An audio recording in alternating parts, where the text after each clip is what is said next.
इस दुनिया की सबसे कीमती चीज क्या है? वह है आपका शरीर। आपका शरीर अपने आप में एक पूरा ब्रह्मांड है। आपका शरीर अपने आप में एक बहुत बड़ा रहस्य है, क्योंकि आप जो कुछ भी महसूस करते हैं या आप जो कुछ भी करते हैं या आप जो कुछ भी सोचते हैं, सब कुछ इसी शरीर से उत्पन्न हो रहा है। इस शरीर की क्षमताएं अनंत हैं, परंतु हम अपने खुद के शरीर के बारे में कुछ भी नहीं जानते। हम इसे केवल बाह्य रूप से ही परिचित हैं, या बस इतना ही कि अगर शरीर को खोला जाए तो उसमें कुछ अंग दिखाई देते हैं, जैसे दिल, गुर्दे, लीवर, फेफड़े, दिमाग आदि आदि। और इन सब को देखकर हमें कुछ समझ नहीं आता कि यह सब एक साथ आ जाने पर यह शरीर कैसे काम करता है। जब हम अपने आप से परिचित नहीं हो सकते तो किसी और से कैसे परिचित हो सकेंगे। आज हम अपने शरीर की ही बात कर रहे हैं। इसे थोड़ा समझने और जानने की कोशिश करते हैं। इसके रहस्य को देखने की कोशिश करते हैं। हमारा शरीर 7 सीढ़ियों या 7 स्टेप्स से मिलकर बना है। हर स्तर पर एक शरीर है, यानी कुल मिलाकर हमारे इस भौतिक शरीर में 7 शरीर रहते हैं। इनमें से हर शरीर अपने आप में एक संपूर्ण ब्रह्मांड है। आप कह सकते हैं कि आपके भौतिक शरीर के भीतर 7 ब्रह्मांड रहते हैं। इन 7 शरीरों को 7 ऊर्जा केंद्रों से ऊर्जा मिलती है, परंतु यह 7 ऊर्जा केंद्र मामूली रूप से ऊर्जा उत्पन्न करते रहते हैं। हर किसी के शरीर में प्रथम जो शरीर है उसे हम भौतिक शरीर कहते हैं। उसकी ऊर्जा केंद्र सक्रिय होती है, परंतु यह भी मामूली रूप से ऊर्जा उत्पन्न करती है। हमारा पहला शरीर भौतिक शरीर है, यानी फिजिकल बॉडी। इस शरीर का जो ऊर्जा केंद्र है वह मूलाधार चक्र है।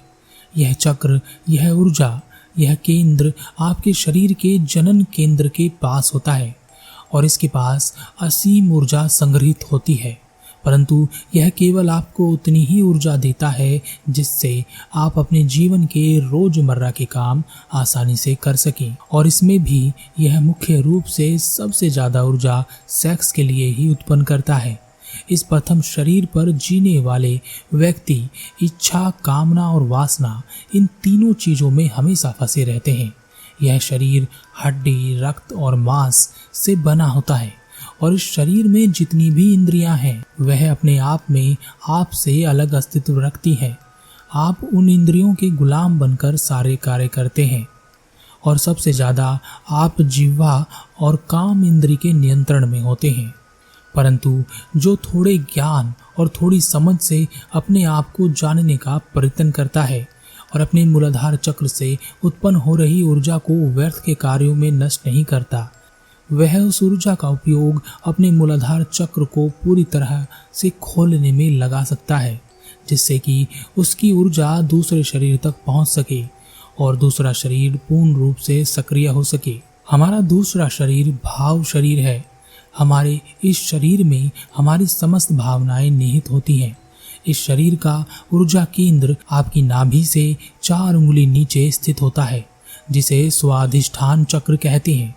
इस चक्र से थोड़ी थोड़ी ऊर्जा हमेशा निकलती रहती है, परंतु 14 वर्ष की उम्र में इससे थोड़ी अधिक ऊर्जा उत्पन्न होती है। इसके कारण हमारी भावनाएं बदल जाती हैं।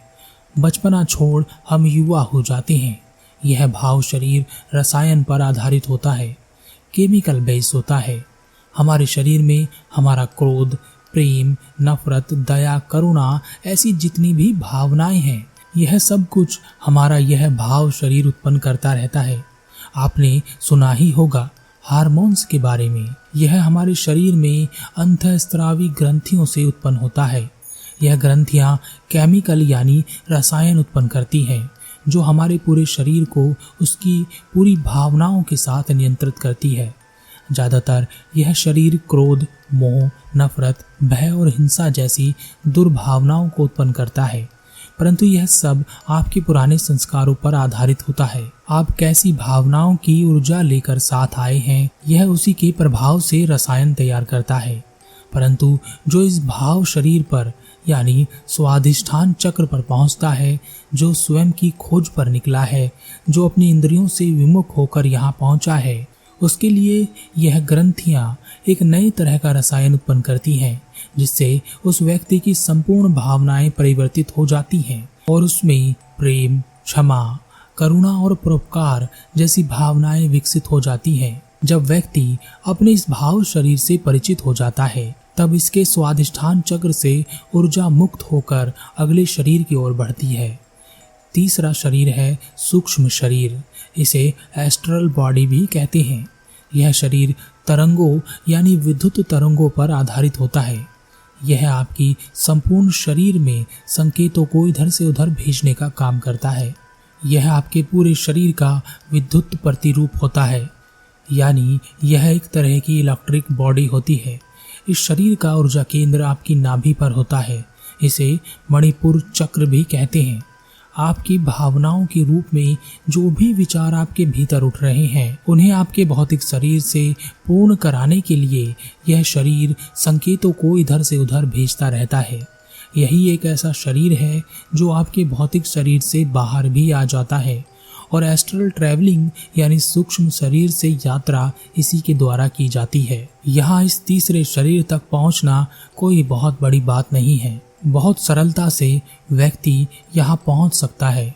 इस शरीर के कारण हमारे भीतर तरह तरह के संदेह यानी शक या डाउट और विचारों की दुर्बलता उत्पन्न होती है।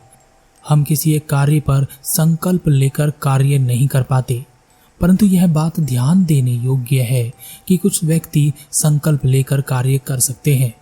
वह मजबूत और दृढ़ विश्वासी होते हैं। इसका मतलब यह है कि उनके शरीर में ऊर्जा एक अलग स्तर पर बह रही है, और यह आपके पूर्व संस्कारों के कारण होता है। जो व्यक्ति इस तीसरे यानी सूक्ष्म शरीर की उत्तम स्थिति को प्राप्त कर लेता है, उच्चतम स्थिति को प्राप्त कर लेता है, उसके विचारों में दृढ़ता आती है। वह संकल्पवान हो जाता है। उसके भीतर श्रद्धा और विश्वास की उत्पत्ति होती है। इस तीसरे शरीर से जब ऊर्जा मुक्त होती है, तब वह चौथे शरीर की ओर बढ़ती है। चौथा शरीर है मन शरीर यानी मेंटल बॉडी। इस शरीर का ऊर्जा केंद्र को हम अनंत चक्र के नाम से जानते हैं। यह हृदय के मध्य में स्थित होता है। इस स्तर तक पहुंचना मनुष्य के लिए बहुत कठिन कार्य होता है, परंतु हर मनुष्य में यह काबिलियत है कि वह यहाँ पहुंच सकता है। यह शरीर मनोमय है। इसी कारण आप अपने मन को हमेशा अपने हृदय में महसूस करते हैं, दिमाग में नहीं। यह शरीर विचारों से बना होता है। इसकी कल्पना शक्ति बहुत तेज होती है।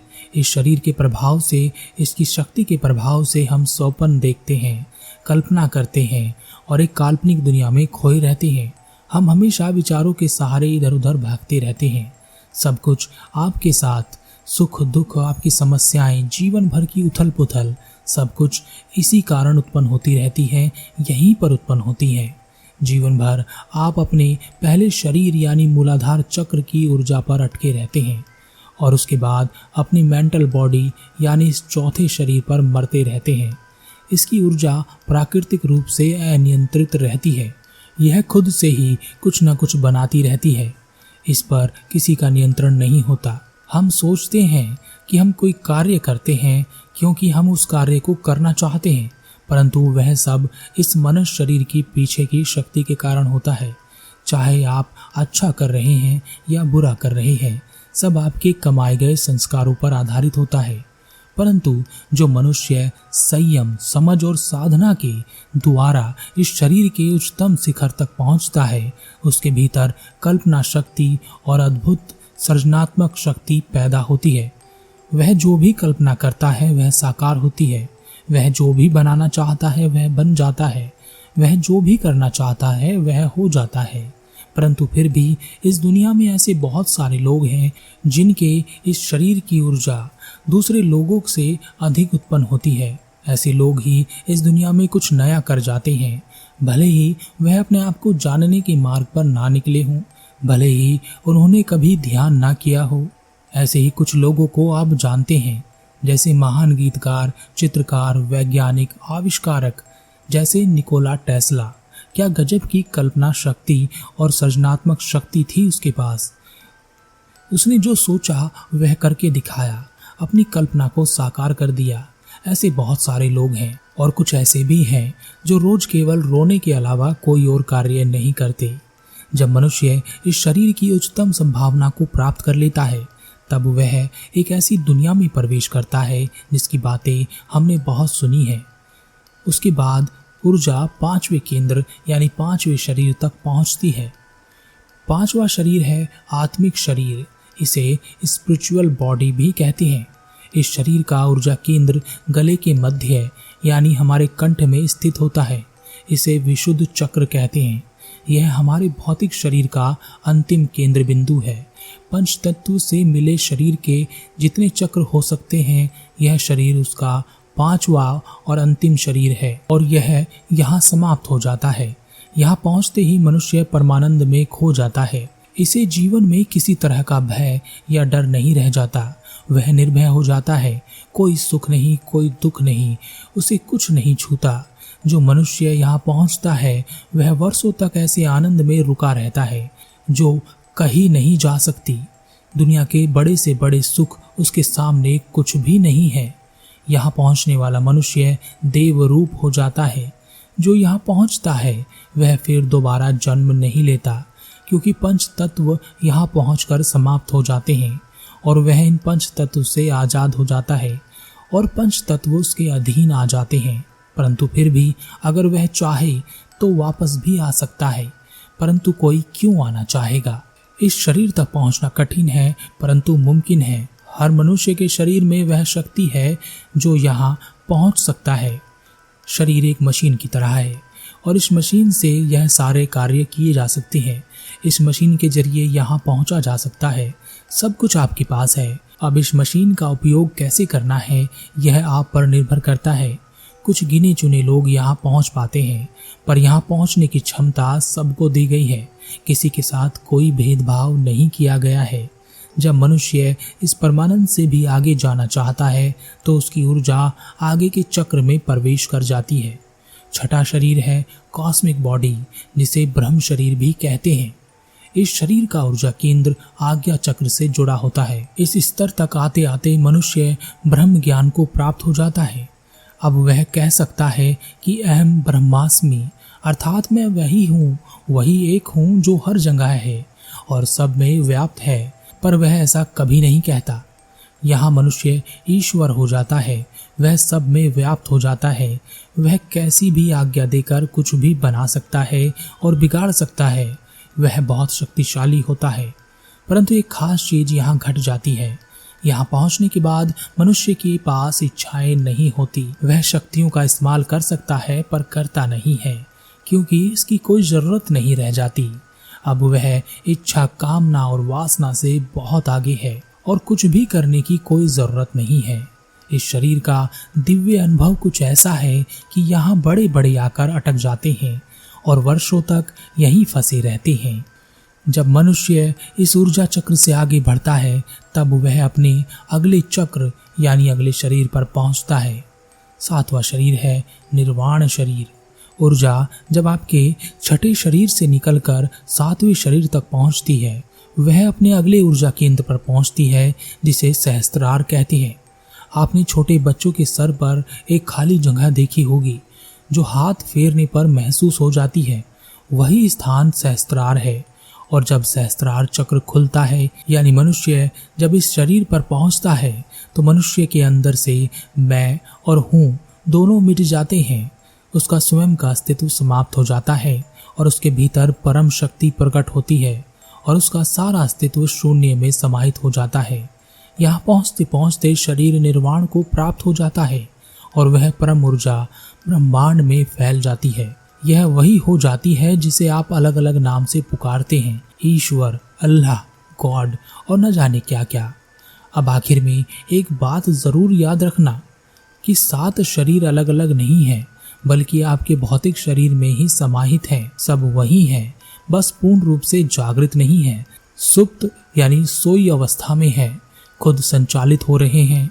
कितनी और किस मात्रा में कौन से शरीर में संचालित होना है यह प्रकृति आपके संस्कारों से निर्धारित करती है। आपका कोई नियंत्रण नहीं है।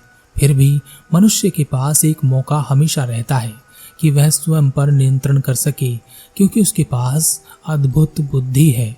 आपने रोशनी देखी है, वह एक रंग की दिखती है, पर जब उसे तोड़ा जाता है वह 7 रंगों में बिखर जाती है। इसी प्रकार हमारे शरीर के भीतर 7 शरीर उपस्थित हैं, पर हमें से ज्यादातर भौतिक शरीर और उसके मूलाधार चक्र पर ही अटके रहते हैं।